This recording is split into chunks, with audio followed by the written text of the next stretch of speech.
నిర్ణయము తన జీవితంలో తాను చేసుకున్నాడు. మోషే తన జీవితంలో తాను ఒక చక్కని నిర్ణయం చేసుకున్నాడు. ఈ విషయాన్ని హెబ్రీయులకు రాసిన పత్రిక 11వ అధ్యాయము 24-25 వచనాలు. హెబ్రీయులకు రాసిన పత్రిక 11వ అధ్యాయము 24-25 వచనాలు ఒకసారి మనం చూస్తే, మోషే పెద్దవాడైనప్పుడు విశ్వాసం కంటే ఎంచుకొని అల్పకాలము పాపభోగమును అనుభవించడం కంటే దేవుని ప్రజలతో శ్రమ అనుభవించడం మేలని యోచించి ఫరో కుమార్తె కుమారుడు లేదు. ఎలాగనగా అతడు ప్రతిఫలముగా కలుగు బహుమానమందు దృష్టి ఉంచెను. దేవునికి స్తోత్రం కలుగును గాక. హల్లెలూయా. చూడండి ప్రియమైనటువంటి దేవుని బిడ్డలారా, మోషే యొక్క జీవితం 3 భాగాలుగా మనం చూడొచ్చు. ఎన్ని భాగాలుగా? 3 భాగాలు. మోషే యొక్క జననం,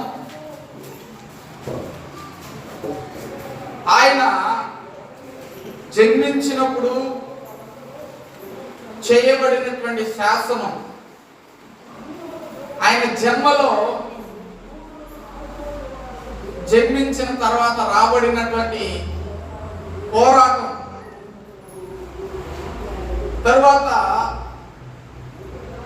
ఆ పోరాటంలో మోషే ఐగుప్తు యొక్క అంతఃపురానికి చేర్చబడ్డం, అంతఃపురంలో 40 సంవత్సరాలు పెంచబడ్డం, 40 సంవత్సరాలు అంతఃపురంలో పెంచబడిన తర్వాత సకల విద్యా ప్రావీణ్యతలను అభ్యసించిన తర్వాత, అన్ని నేర్చుకున్న తర్వాత అతడు మరలా వెడలిపోయి 40 సంవత్సరాలు ఐగుప్తులో గొర్రెల కాపరిగా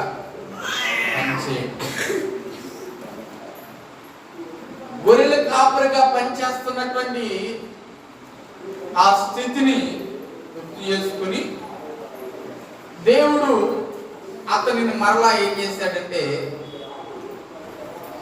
40 సంవత్సరాలు దేవుని ప్రజలైనటువంటి ఇశ్రాయేలీయులను పాలు తేనెలు ప్రవహించే కానాను దేశానికి నడిపించే ఒక ప్రయత్నం చేయండి. ఈ 3 సందర్భాలు మనం జాగ్రత్తగా ఆలోచన చేస్తే మోషే తన యొక్క జీవితాన్ని ఏ విధంగా యోగ్యమైనటువంటిదిగా మార్చుకున్నాడు. 24వ వచనంలో ఉంది,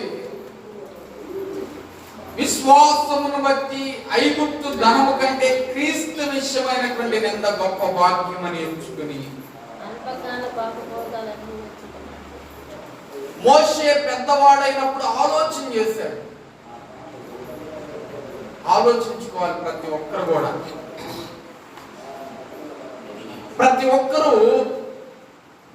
వారి యొక్క కుటుంబాన్ని గురించి, వారి వ్యక్తిగతమైన జీవితం గురించి, వారి కుటుంబాన్ని గురించి, వారికి ఇవ్వబడినటువంటి బిడ్డల గురించి, వారి భవిష్యత్తుల గురించి ఏం చేయాలంటే ఆలోచన చేయాలి. ఆలోచన అడగాలి. ఆలోచనకర్తలు అనేకులు ఉంటే రక్షణకరమని సామెతల గ్రంథంలో ఉంది. ఆలోచన అడగాలి, మనం ఆలోచన చేసుకోవాలి. అయితే మోషే ఆలోచించాడంట. ఏం ఆలోచించాడు? ఫరో యొక్క కుమార్తె యొక్క కుమారుడుగా పెంచబడటము ఆయనకి సంతోషంగా అనిపించలేదు, కానీ దేవుని పక్షంగా నిలబడాలి, దేవుని ప్రజలుగా నేను ఉండాలి, దేవుని కుమారుడుగా ఉండాలి, దేవుని కుమార్తెగా ఉండాలి, దేవుని యొక్క వారసత్వం కింద, ఆయన రాజ్యం కింద, ఆయన రాజ్యములో నేను ఉండాలనేటువంటి ఆశ కలిగి ఉన్నాడు. చాలా మంది ఏం చేస్తూ ఉంటారంటే కలిగినటువంటి వాటి చేత, అనుకూలమైనటువంటి వాటి చేత ఏం చేస్తూ ఉంటారంటే సంతృప్తి చెందుతూ ఉంటారు. కానీ మోషే ఆ విధంగా ఏమాత్రం కూడా సంతృప్తి చెందన. దేవుని స్తోత్రం చెప్పండి.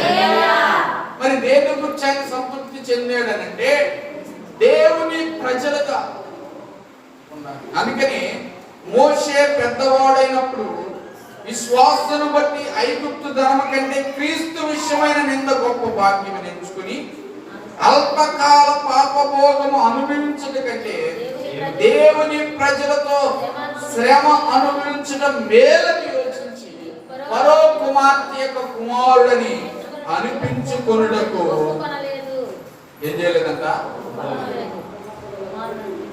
రాజకుమారుడిగా ఉండటం ఆయనకి ఇష్టం అని అనిపించడం. ఫరో కుమార్తె, ఫరో ఆ దేశానికి నాయకుడు, ప్రధానమంత్రి, ఆయన యొక్క కుమార్తెకి ఆ కుమారుడుగా ఈ మోషే పెంచబడుతున్నప్పటికి కూడా ఫరో యొక్క కుమార్తె కుమారుడుగా పిలువబడటం ఆయనకి ఇష్టం కలగల. ఆయనకి ఏమి ఇష్టమైందనంటే దేవుని ప్రజలుగా ఉండాలి. హల్లెలూయా. ఎవరు ప్రజలుగా ఉండాలి? దేవుని ప్రజలు.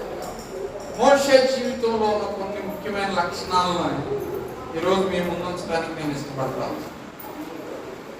చూడండి, ఫరో కుమార్తె యొక్క కుమారుడుగా తనకున్నటువంటి గొప్ప సంతోషాన్ని ఆయన విడిచిపెట్టేయడానికి నిర్ణయం తీసుకున్నాడు. ఎందుకు నిర్ణయం తీసుకున్నాడు? ఎందుకు విడిచిపెట్టేయడానికి నిర్ణయం తీసుకున్నాడంటే ఆయన గ్రహించాడు. ఏం గ్రహించాడంటే ఇప్పుడు నేను అనుభవిస్తున్నటువంటి ఈ సంతోషం, ఇప్పుడు నేను అనుభవిస్తున్నటువంటి ఈ భాగ్యము, ఇప్పుడు నేను అనుభవిస్తున్నటువంటి ఈ యొక్క సకల విధములైనటువంటి సౌకర్యములు అల్పమైనవని ఆయన గ్రహించాడు. హల్లెలూయా. కనుక ఏమనుభవించాలని ఆలోచన చేశాడంటే క్రీస్తు విషయమైనటువంటి దేవుని ప్రజలతో కూడా శ్రమను అనుభవించాలి. దేవుని స్తోత్రం కలుగును గాక. శ్రమ పడాలి. అందుకని అపోస్తలుడైన పౌలు గారు తిమోతిని కూడా హెచ్చరిక చేస్తారు. శ్రమపడు, సువార్తికుని పని చేయి, చేతుల కష్టార్జితాన్ని దేవుని యొక్క సన్నిధిలో శ్రమపడి పని చేయడం ఆరంభించు అని అనేకమైనటువంటి విషయాలు తెలియజేస్తా ఉన్నారు. ఆయన శ్రమ పడాలని నిర్ణయించుకొని దేవుని విషయమైనటువంటి క్రీస్తు విషయమైనటువంటి శ్రమను తన దేహమందు అనుభవించాలి, భరించాలని నిర్ణయం చేసుకోవాలి. ఈరోజు నా ప్రియమైనటువంటి దేవుని పిల్లరా, నీవు నేను కూడా దేవుని విషయమైనటువంటి శ్రమ, నింద అనుభవించడానికి మనం ఏం చేయాలంట?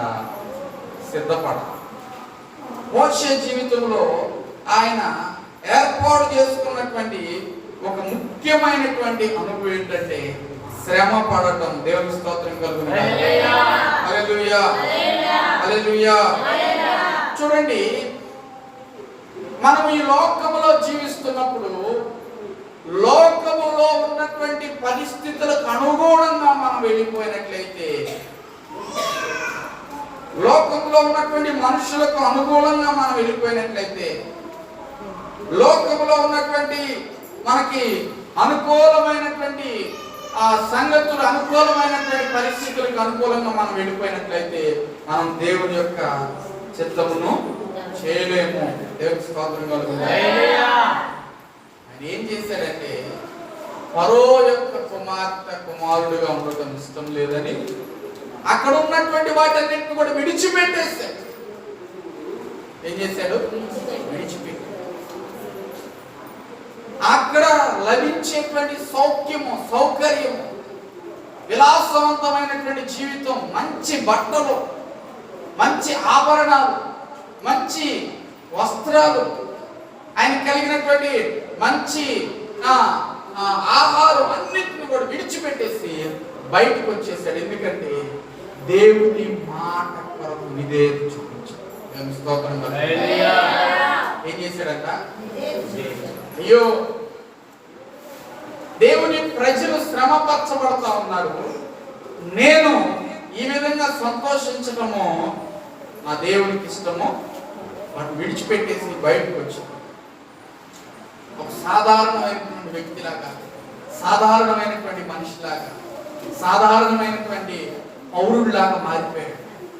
రాజకుమారుడు గొప్ప సౌకర్యవంతమైనటువంటి విలాసవంతమైన జీవితం జీవించే వ్యక్తి ఒక సాధారణమైనటువంటి వ్యక్తిలాగా మారిపోయాడు. దేవునికి స్తోత్రం కలుగును గాక. ఎందుకొరకు దేనికోసం? దేవుని కొరకు. Praise the Lord. దేవుని కొరకు తనకున్నటువంటి సంతోషములను విడిచిపెట్టేశాడు. ఈ రోజున నీవు నేను కూడా ఒక విషయాన్ని జ్ఞాపకం చేసుకోవాలి.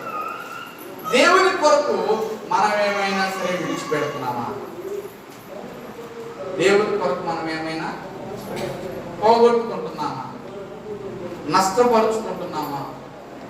దేవుని నిమిత్తం మనం ఏమైనా సరే విడిచిపెట్టగలుగుతున్నామా? హల్లెలూయా. విడిచిపెట్టగలుగుతున్నామా? విడిచిపెట్టలేము. అయితే దేవుడు ఆ మాటను, హెచ్చరికను గ్రహించాడు మోషే. ఆ రోజు మోషే గారికి చక్కగా ఆదివారం ఆరాధన లేదు. ఆదివారం ప్రసంగించడానికి సేవకుడు లేడు. ఆదివారం చదువుకోవడానికి పరిశుద్ధ గ్రంథము, ధర్మశాస్త్రం ఉంది, ఆయన ఆజ్ఞలు ఉన్నాయి.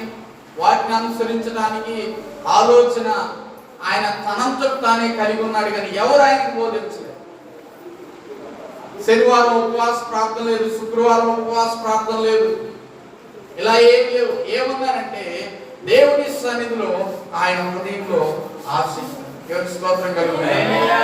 కనుక మనం కూడా అంటే దేవుని నిమిత్తమై ఈ రోజున ఆదివారం మళ్ళా ఏంటి? అందరికి ఏంటంట?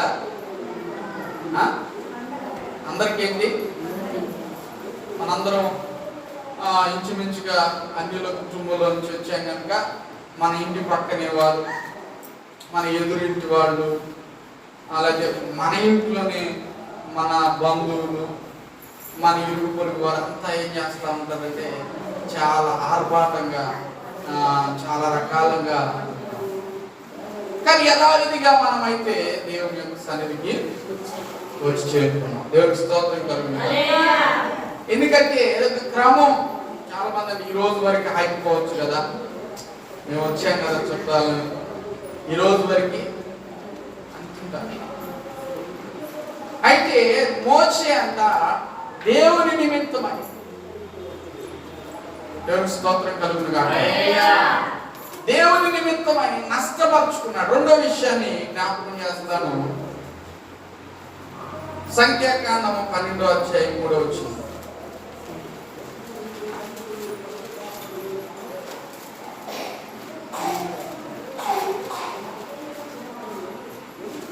సంఖ్యాకాండం 12:3 యెహోవా ఆ మాట వినెను. మోషే భూమి మీద ఉన్న వారందరికీ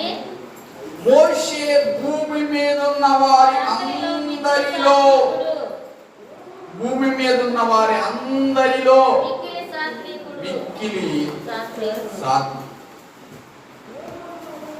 మోషే యొక్క జీవితం యోగ్యమైనదిగా మారడానికి కారణం ఏంటంటే మోషే దేవుని నిమిత్తం కొన్ని నష్టపరుచుకున్నాడు. రెండోది ఏం చేశాడంటే సాత్వికమైన మంచి మనసు కలిగి. సాత్వికం అంటే ఏంటి చెప్పండి? సాత్వికం అంటే ఏంటి? సాత్వికం అంటే ఏంటి? తగ్గింపు కలిగి ఉండటం. సాత్వికం అంటే ఏంటి? దీనత్వం కలిగి ఉండటం. సాత్వికం అంటే ఏంటి? మౌనంగా ఉండడం. సాత్వికంగా ఉండటం అంటే ఏంటి? ఇంకా మన భాషలో చెప్పాలంటే గొడవలకు వెళ్ళకుండా ఉండడం, అగాధాలకు వెళ్ళకుండా ఉండటం, బూతులు మాట్లాడకుండా ఉండటం,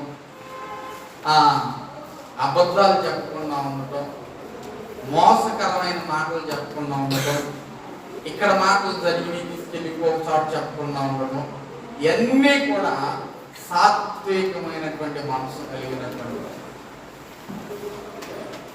మోషే యోగ్యమైనటువంటి వ్యక్తిగా మార్చబడడానికి ఆయనలో ఉన్న రెండవ గొప్ప లక్షణం ఏంటంటే సాత్వికమైనటువంటి మనసు. చాలా మంది కదిలితే అదే పనిగా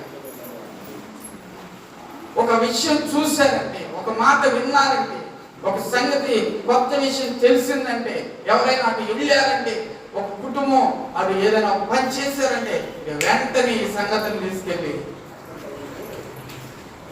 మరొకరికి చేరవేసిన దాకా ఏం చేయరు, నిద్రపోదు. ఎందుకు తొందర? ప్రియమైనటువంటి దేవుని బిడ్డలారా, మోషే అంట సాత్వికమైనటువంటి వాడంట.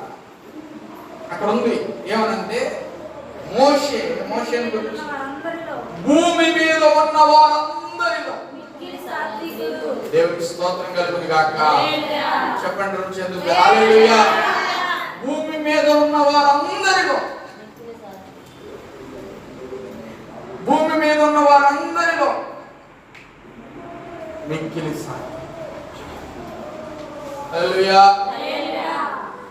కొంతమంది పని లేకపోయినా పని కట్టుకొని, పని పాట లేకపోయినా, అది మన పని కాకపోయినా, అది మనకు సంబంధించింది కాకపోయినా, మన ప్రమేయం లేకపోయినా, అసలు మనకు అవసరం లేకపోయినా కావాలని పని కట్టుకొని ఏంటి ఆ పొద్దున్నే బయలుదేరింది ఎక్కడికో,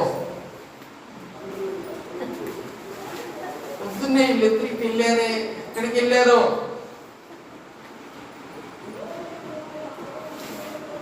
ఆమె ఎవరు, నువ్వెవరు? మళ్ళీ ఈ విషయాన్ని నీ పని మానుకొని పక్కనే ఆమె పని చేసుకుంటుంటే ఆమె పని చెడగొట్టి, ఆ పని చేసుకుంటా ఉంటది, ఆమె పని చెడగొట్టి ఏం పని మానుకొని ఈ వార్తని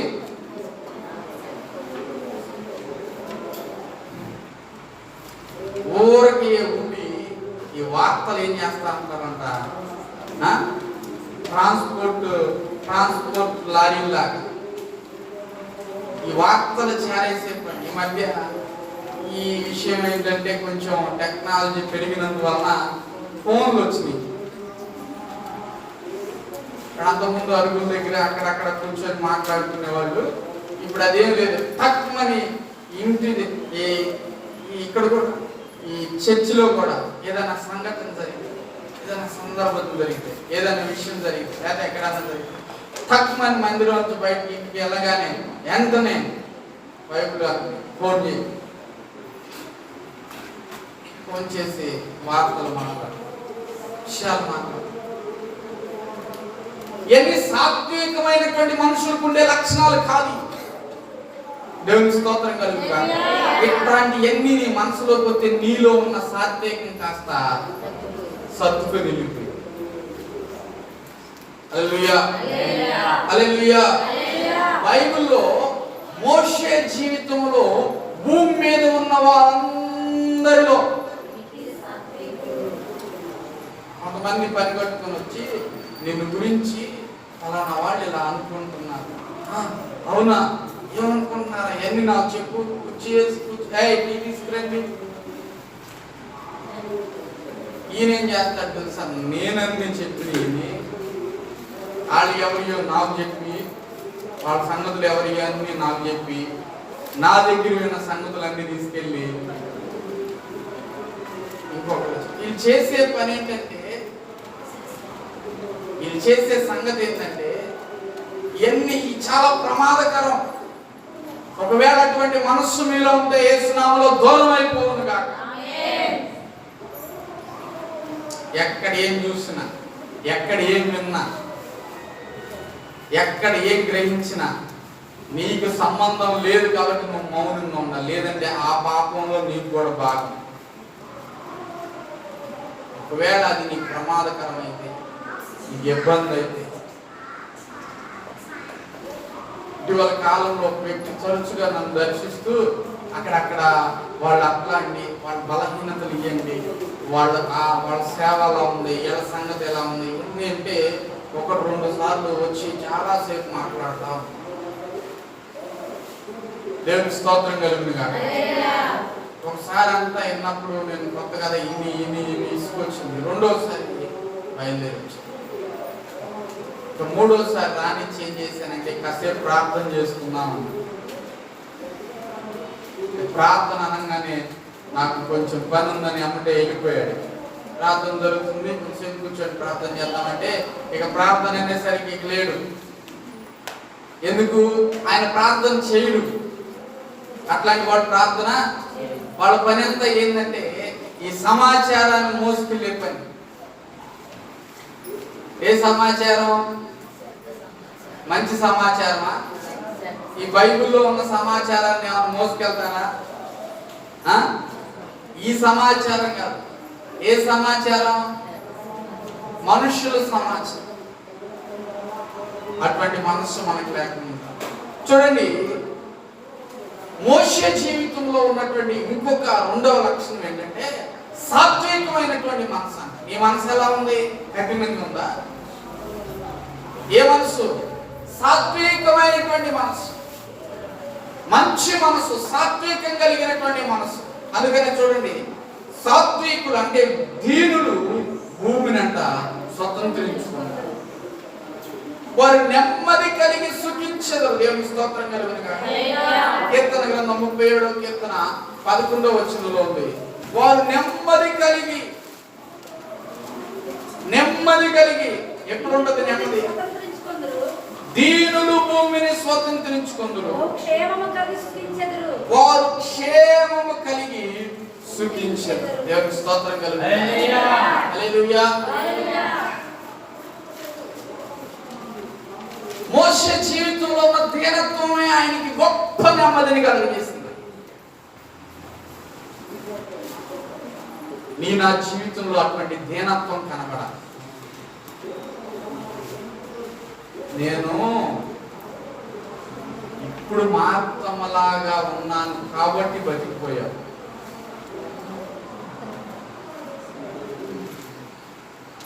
అంతకు మునుకున్నటువంటి నరసింహనైతే చాలా మంది చెబుతుంటారు, ఇప్పుడు మార్తమలాగా మారిపోయాను కాబట్టి నువ్వు బతికిపోయావు, వాడు బతికిపోయారు. అంతకు ముందున్న నరసింహలాగా అయ్యుంటే ఏమయ్యేది ఈ సంగతి? దేవునికి స్తోత్రం కలుగుతుంది. మోషే జీవితంలో సాత్వికం. చాలా మంది ఒక నాయకుడు, ఒక రాజకుమారుడు, ఒక అంతఃపురానికి వారసుడు, గొప్ప సకల విద్య ప్రావీణ్యతను అభ్యసించిన వాడు 40 సంవత్సరాలు, ఆయన చూడని అనుభవించని గొప్ప సంతోషాలు ఏమీ లేవు భూమి మీద, అన్నిటినీ కూడా ఆయన అనుభవించాడు. అంత గొప్ప వ్యక్తి ఎలాగ మారిపోయాడంటే సాత్వికుడుగా మారి, సాత్వికమైనటువంటి మంచి మనసు. చూడండి, మనం కూడా దీనులమైంది, ద్వేషము, కోపము, క్రోధము, అల్లరి, దూషణ, దుష్టత్వము ఇవన్నీ కూడా మన హృదయంలో ఉన్నట్లయితే పరిశుద్ధాత్మ వెలుగు, పరిశుద్ధాత్మ ప్రత్యక్షత, పరిశుద్ధాత్మ శక్తి, పరిశుద్ధాత్మ అభిషేకం ఏ విధంగా మన హృదయంలో ఉండి మన జీవితంలో క్రియ చేస్తాడా? మనలో దూషణ, కపటము, మోసము, ఆ చెడ్డ సమాచారాన్ని మోసుకెళ్లడము, దేవునికి వ్యతిరేకమైనటువంటి పద్ధతులు, దేవునికి వ్యతిరేకమైనటువంటి క్రియలు, దేవునికి వ్యతిరేకమైనటువంటి ఆలోచన మన హృదయంలో ఉండి, మన జీవితంలో ఉండి, పరిశుద్ధాత్మ దేవుడు మనల్ని ఏ విధంగా మనలో తీర్చేస్తాడు? ఎఫెసీయులకు రాసిన పత్రిక 4వ అధ్యాయం 30వ వచనం, 31వ వచనం.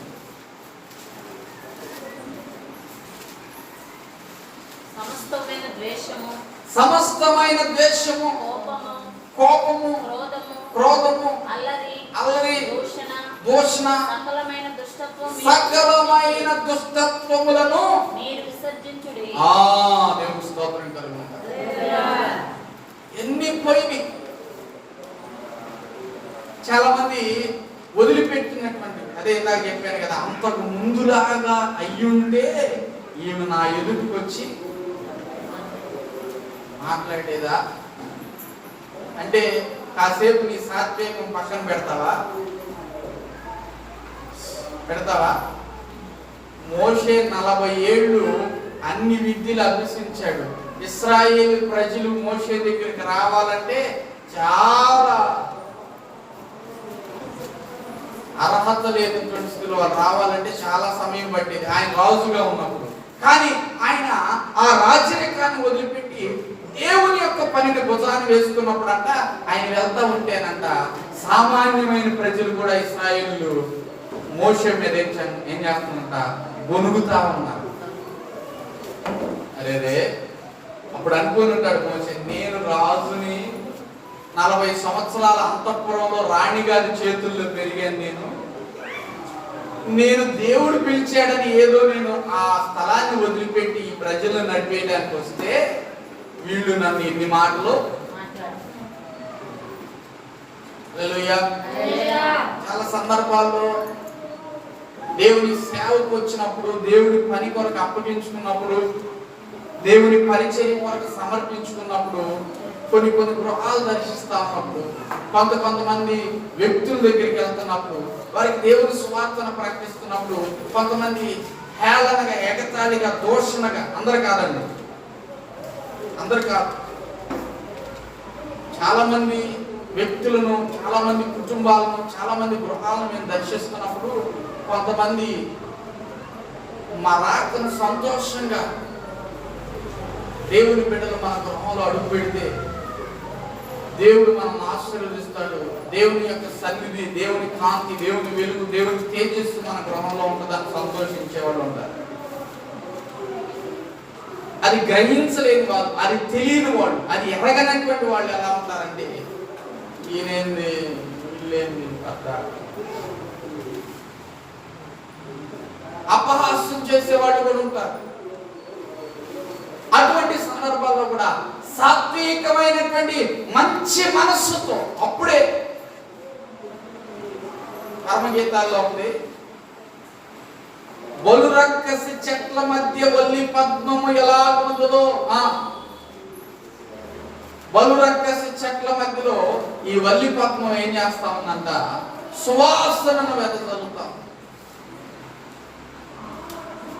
ఈ ముళ్ళు కలిగినటువంటి చెట్లంట, ఈ చెట్ల మధ్యలో ఈ వల్లి పద్మం అంటే సుగంధ పరిమళ ద్రవ్యాలను వెదజల్లేటువంటి ఒక పువ్వు వికసించి ఉందట.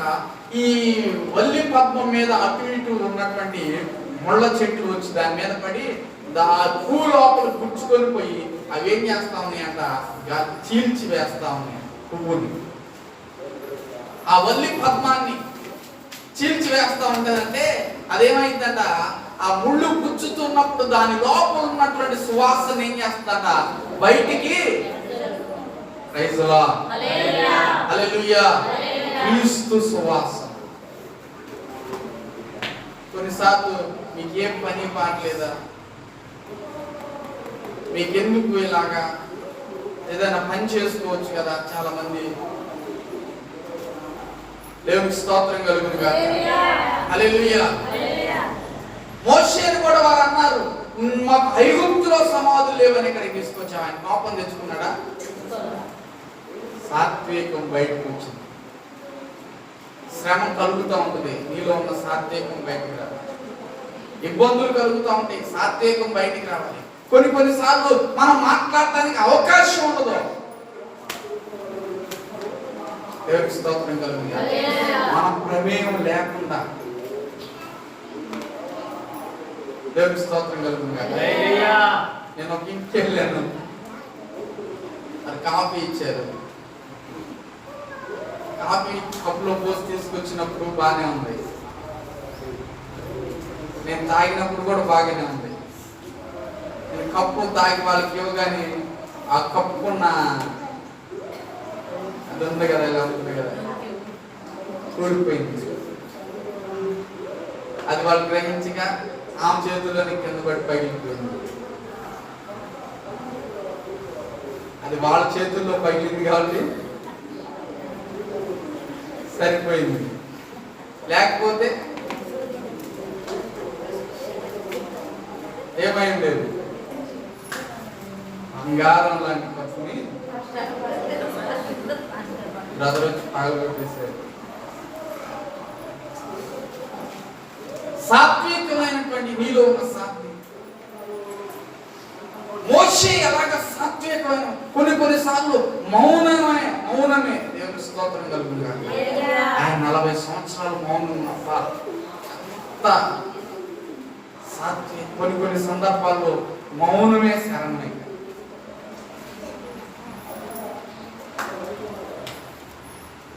మౌనమే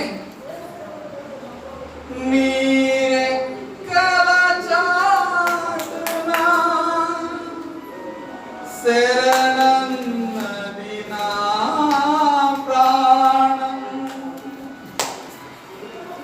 నీరెక్కల చాటునా శరణన్నది నా ప్రాణం. అప్పుడు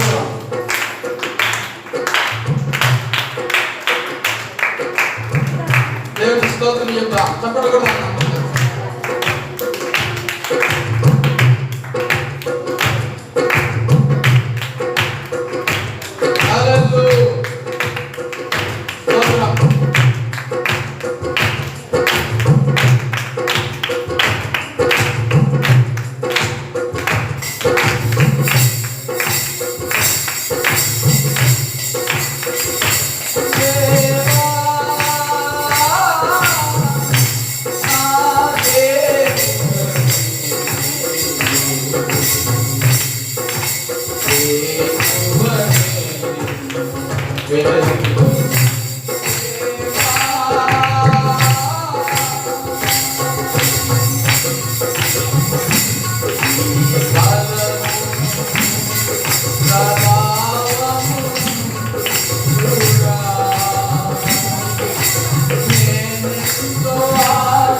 ఆయన సాత్వికాన్ని వెల్లడి చేశారు. మౌనమే దేవునికి స్తోత్రం కలుగును. మౌనమే దేవుడు అన్నాడు ఇశ్రాయేలు ప్రజలు నడిపిస్తున్నాడు. అడుగడుగున శ్రమ, అడుగడుగున పోరాటాలు, అడుగడుగున ఇబ్బందులు, అడుగడుగున శత్రువులు వెంటాడుతా ఉన్నారు. నిజంగా మన యొక్క జీవితంలో కొన్నిసార్లు అనారోగ్యం, కొన్నిసార్లు ఆర్థిక ఇబ్బందులు, కొన్నిసార్లు కుటుంబంలో కలహాలు, కొన్నిసార్లు శత్రువులు, అడుగడుగున పోరాటాలు వెంటాడుతూనే ఉంటాయి. అందుకని దావీదు అంటాడు, నీ ఆవరణ యొక్క ద్వారబంధముల దగ్గర నేను కాల్చుకొని ఎదురు చూస్తున్నాను. ఎందుకని తెలుసా? నీ సహాయం కొరకు. దేవుని స్తోత్రం కలుగును. హల్లెలూయా. సాత్వికమైనటువంటి మనస్సుతో దేవుని కార్యం కొరకు మోషే ఎదురు చూస్తున్నాడు. దేవుడు పిలిచాడు. దేవుడు ఆయన పని కొరకు పిలిచాడు. ఆయన పని కొరకు ఏర్పాటు చేసుకున్నాడు. వచ్చాం, పని చేస్తున్నాం. అనేక రకాలైనటువంటి సమస్య పోరాటం అయినా సరే దేవుని యొక్క సన్నిధి, దేవుని యొక్క సహాయం కొరకంట కనిపెడుతూ ఉంటారంట. మూడోదంట, సాత్వికమైనటువంటి మనస్సు కలిగి మన ముందుకి. మోషే ఎవరిని నిందించాలి, తను తాను నిందించుకోవాలి. చూడండి, దేవుడు పరీక్షించేటప్పుడు, దేవుడు పరిశీలించేటప్పుడు ఆ సమయం 40 సంవత్సరాలు ఎదురు చూశాడు. ఎంత సాత్విక నిజంగా. అందుకనే దేవుడు భూమి మీద ఉన్న వారందరిలో, మన భారతదేశ జనాభా 130 కోట్ల మంది, 206 దేశాలు. చూడండి, ఇంచుమించుగా కొన్ని కోట్ల వేల కోట్ల కొద్ది ప్రజలు ఉన్నారు కదా. వీళ్ళందరిలో కూడా, భూమి మీద ఉన్న వారందరిలో కంటే కూడా మోషే అంత సాత్వికమైనటువంటి వ్యక్తి ఎవ్వరు లేరని దేవుడే స్వయంగా సాక్షినిస్తారు. హల్లెలూయా. మన సంఘంలో అందరికంటే సాత్వికమైన వ్యక్తి ఎవరు? ఎవరు? సరే, మన సంఘంలో అందరికంటే ఎక్కువగా తొందరపడి, సాత్వికం తక్కువగా ఉండి తొందరపడి మాట్లాడే వ్యక్తి ఎవరు?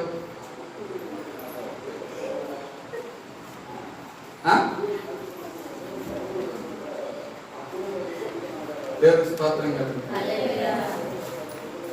దేవుడు పరిశీలన చేస్తా ఉంటాడు. మా బుజ్జి ఏంటో చూస్తుంది. సాత్వికమైనటువంటి మంచి మనస్సు మోషే కలిగి మాట్లాడు. తీసుకొచ్చిన ప్రజలు తిరుగుబాటు చేస్తారని మాట్లాడు. ఎవరితో మాట్లాడుతున్నాడు తెలుసా? దేవుడితో మాట్లాడు. కొన్నిసార్లు మనం ప్రజలతో మాట్లాడలేకపోయినప్పుడు మనం దేవుడితో మాట్లాడటం మనకి మేలు. హల్లెలూయా.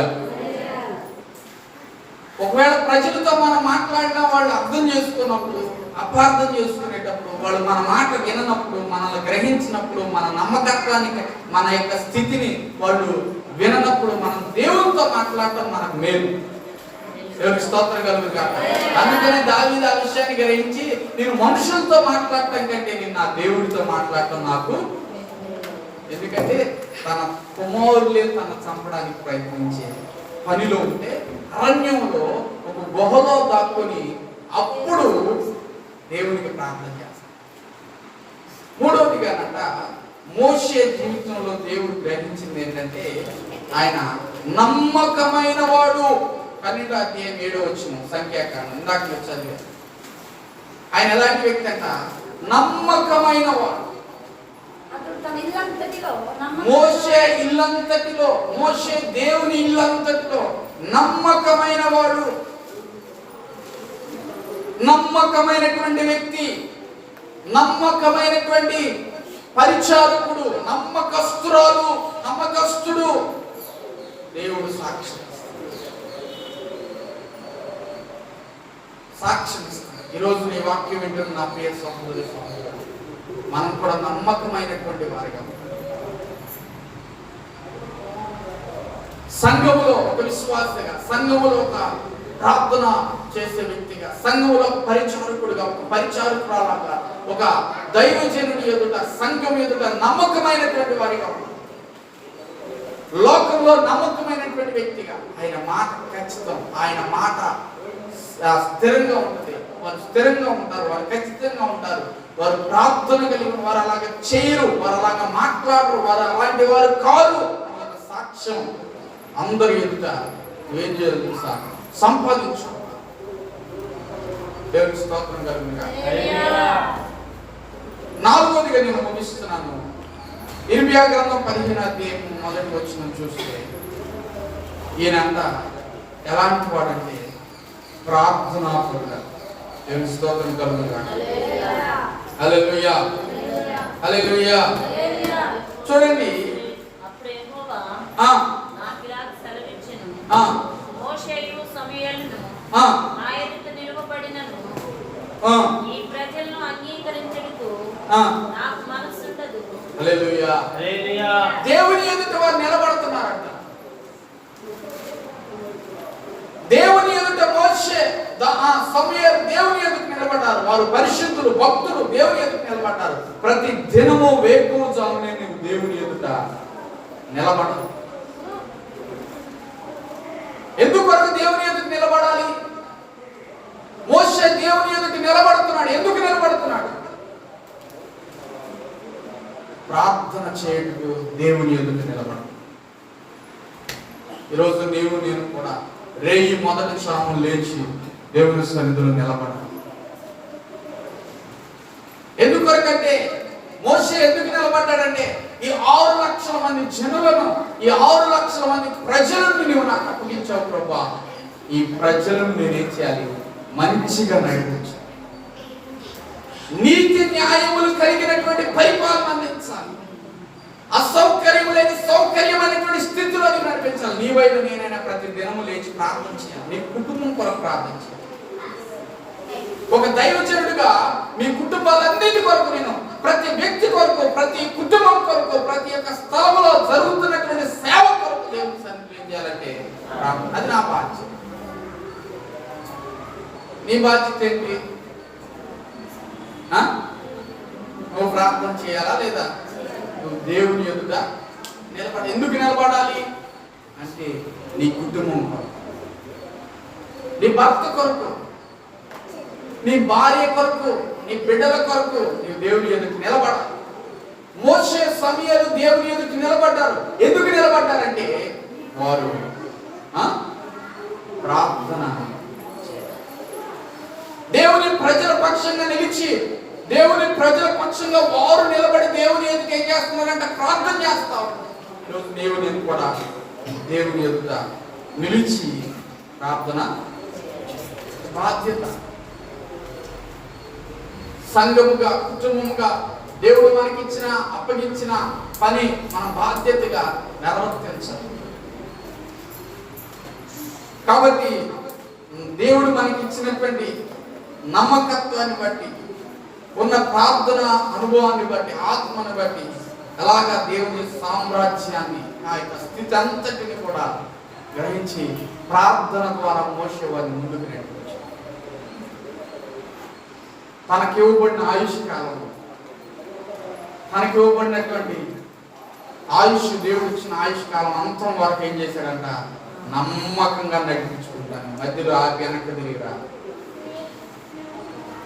దూరమైన భారమైన ఆగిపోలా, సాగిపోయాడంతే. స్తోత్రం చెప్పండి. హల్లెలూయా. ఆయన అన్నయ్య అహరోను ఆయన మీద తిరుగుబాటు చేశాడు, ఆయన ఆగిపోలా.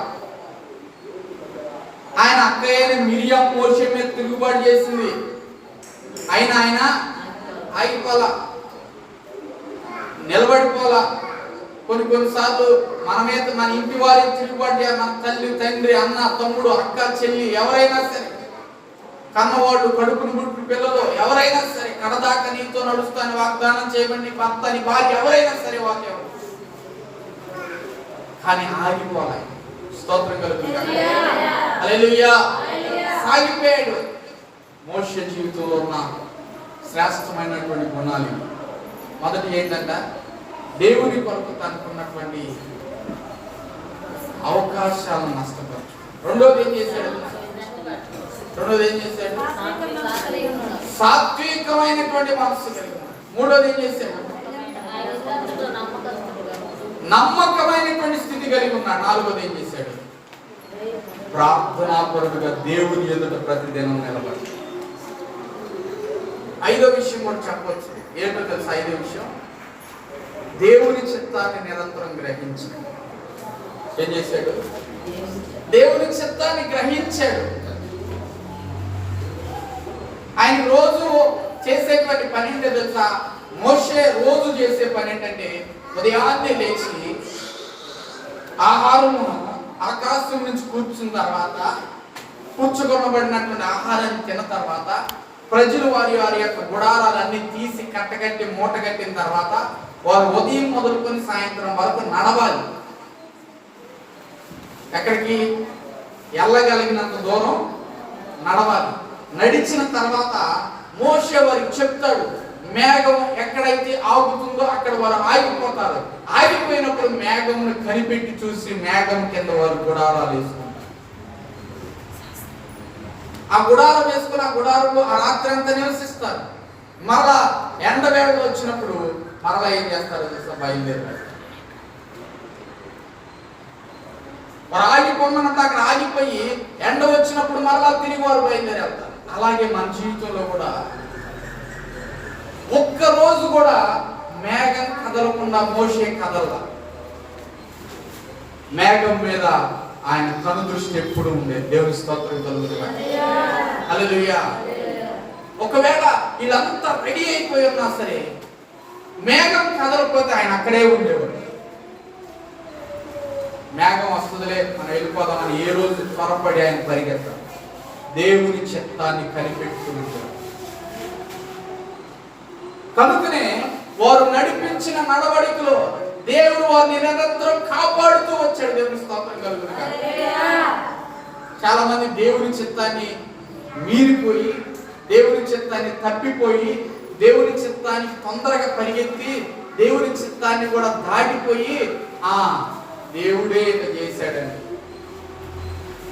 దేవుడే ఇలాగూ చేశాడు, దేవుడు ఇలాగూ జరిగించాడు, నా జీవితాన్ని ఇలా నష్టపరిచాడు, నాకు ఇన్ని కష్టాలు తీసుకు, నీవు దేవుని చిత్త ప్రకారం చేసావా లేదా? ఒకవేళ దేవుని చిత్తాన్ని దాటిపోయావా? దేవుడు ఆగమన్నప్పుడు నువ్వు ఆగకుండా నువ్వు సాగిపోయి ఉంటావు. అందువల్లనే నష్టం, అందువల్లనే కష్టం, అందువల్లనే శ్రమ, అందువల్లనే ఇబ్బంది, అందువల్లనే. మోషే ఏం చేశాడు తెలుసా? ఉదయాన్నే లేచి ప్రజలు సిద్ధపరిచి మౌనంగా ప్రార్థనాపూర్వకంగా మేఘం వైపు చూస్తే మేఘం మెల్లగా కదలడం గ్రహిస్తే అప్పుడు ఈయన కూడా కదిలింది. ఎక్కడ మేఘం ఆగితే అక్కడ ఆగితే. నీ ఇష్టం నా ఇష్టం కాదు, కానీ దేవుని చిత్తానికి అప్పగించాలి. ఈ అనుభవాలు మన జీవితంలో కలిగి ముందుకు కొనసాగుతుంది గాక. అలాగే విశేషమైన కృప పరిశుద్ధాత్మ దేవుడు మీకు దయచేయను గాక. తలవంచండి, ప్రార్థన చేసుకుని అందరూ కూడా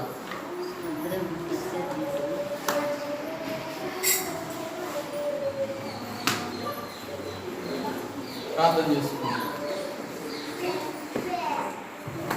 మహాపరిశుద్ధుడా, ప్రేమ స్వరూపి, కృప కలిగిన దేవా, పరిశుద్ధ పాదాలకు స్తోత్రం. కృతమైన వాక్యం అందరూ నీరు కలిపి చేసి అభివృద్ధి పొందవచ్చు. వాక్యానుసారంగా మీ బిడ్డలకు నేర్పించుకొని వాక్యకు వెలుగులో మమ్మల్ని మేము సరి చేసుకుని ఈ సన్నిధిలో ముందుకు సాగిపోయే కృప దయచేసి మహిమ తెచ్చుకున్నాం. యేసు నామమున ప్రార్థిస్తున్నాము.